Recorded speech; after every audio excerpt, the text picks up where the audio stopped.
Hello बच्चों, let's read this question. So this question says heat cannot be itself flow from a body at lower temperature to a body at higher temperature is a statement or consequences of. Okay, हमें यहाँ पर बताना है option A में given है second law of thermodynamics, option B में given है conservation of momentum, option C is given as conservation of mass and option D is first law of thermodynamics. Okay, तो चलिए अब हम इस क्वेश्चन को स्टार्ट करते हैं।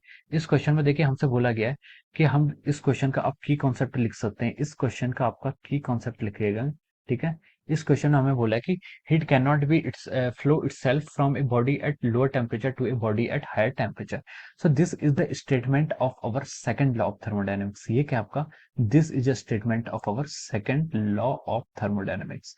We can write down that the key concept of this question is our second law of thermodynamics is the key concept of this question. अब देखिए second law of thermodynamics क्या कहती है। second law of thermodynamics में देखिए Clausius का जो जो यहाँ पर आपका क्लॉसियस का स्टेटमेंट था, क्लॉसियस ने स्टेटमेंट क्या दिया था, क्लॉसियस का स्टेटमेंट जो सेकंड लॉ ऑफ थर्मोडायनेमिक्स था, क्लॉसियस ने बोला था कि कोई भी ऐसी डिवाइस को हम कंस्ट्रक्ट नहीं कर सकते जिसका जिसका जो ऑपरेशन हो, उसका ऑपरेशन क्या हो, वो क्या करे, ट्रांसफर करे हीट को from a cold body to a hot body. ठीक है, कोल्ड बॉडी से एक हॉट बॉडी को हीट को ट्रांसफर करे without any expenditure of work by an external sources. ठीक है, ऐसी कोई भी डिवाइस को हम कंस्ट्रक्ट नहीं कर सकते जिसका सिर्फ एक ही काम हो, जो क्या करे, हीट को ट्रांसफर करे from cold body to hot body without any expenditure of work, किसी भी बिना वर्क को करे। ठीक है, तो इस तरह के हम बॉडी को क्या कर सकते हैं, कंस्ट्रक्ट नहीं कर सकते हैं। This is the statement of our Clausius statement. ये आपका क्लॉसियस क्या था, स्टेटमेंट था। तो देखिए जो आपकी फर्स्ट लॉ ऑफ थर्मोडायनेमिक्स है, फर्स्ट लॉ ऑफ थर्मोडायनेमिक्स आपको क्या देती है, ये आपको एक रिलेशनशिप देती है बिटवीन द जिसको हम कंजर्वेशन ऑफ एनर्जी बोलते हैं।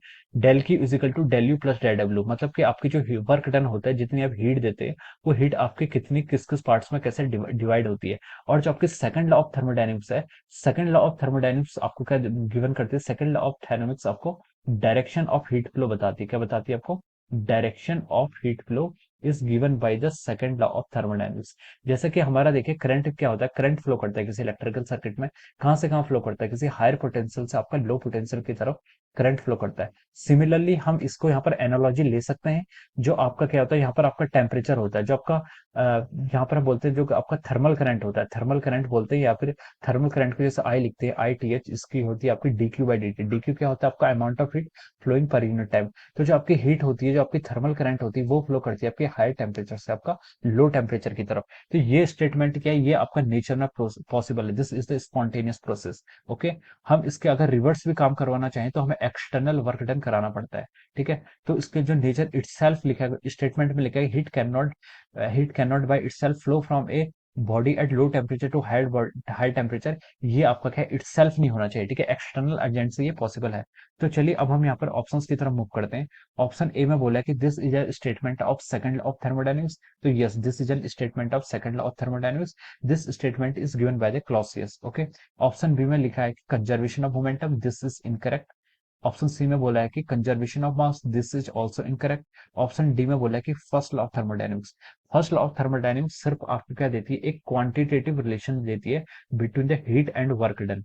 It does not give us the about the direction of the heat flow, वो हमें सेकंड लॉ ऑफ थर्मोडायनेमिक्स देती है। तो हम लिख सकते हैं कि इसके करस्पॉन्डिंग जो आपका राइट आंसर होगा वो क्या होगा, आपका option A. Option A is the correct answer of this question. Okay, option A will be the right answer of this question. So I hope you all understood this concept. All the best and thank you so much.